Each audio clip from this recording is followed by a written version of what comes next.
Assalamualaikum warahmatullahi wabarakatuh.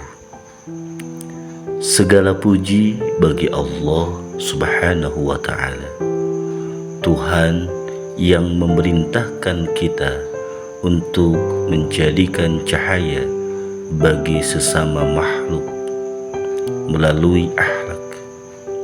Salawat serta salam semoga tercurah kepada baginda Nabi Muhammad sallallahu alaihi wasallam, manusia yang diamnya adalah zikir dan bicaranya adalah hikmah. Landasan Al-Quran, bahaya retorika tanpa bukti. Seringkali kita merasa sudah berdakwah hanya karena telah mengambil kutipan bijak di media sosial atau menceramahi orang lain. Namun Allah Subhanahu wa ta'ala memberikan peringatan keras dalam surat As-Saff ayat 2-3. Wahai orang-orang yang beriman, kenapa kamu mengatakan sesuatu yang tidak kamu kerjakan? Amat besar kebencian di sisi Allah bahwa kamu mengatakan apa-apa yang tidak kamu kerjakan. Ayat ini adalah tamparan halus bagi kita. Teladan tanpa kata adalah bentuk kejujuran iman.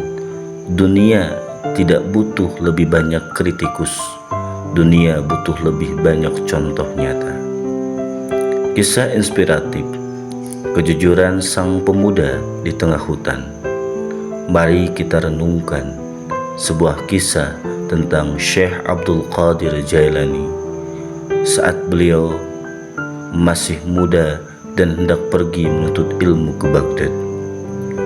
Ibunya membekali beliau dengan 40 keping dinar yang dijahit di dalam pakaiannya.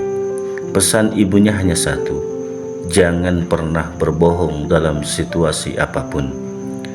Di tengah perjalanan, kafilah dihadang kawanan perampok. Semua orang ketakutan dan berbohong mengaku tidak punya uang. Ketika perampok bertanya kepada Abdul Qadir muda, "Apa kamu punya uang?" Tanpa ragu ia menjawab, "Ya, saya punya 40 dinar dijahit di bawah ketiak baju saya." Perampok itu tertawa, mengira ia bercanda. Namun setelah diperiksa, uang itu benar-benar ada. Sang kepala perampok tertegun dan bertanya, "Mengapa kamu jujur? Padahal kamu tahu uang ini akan kami ambil."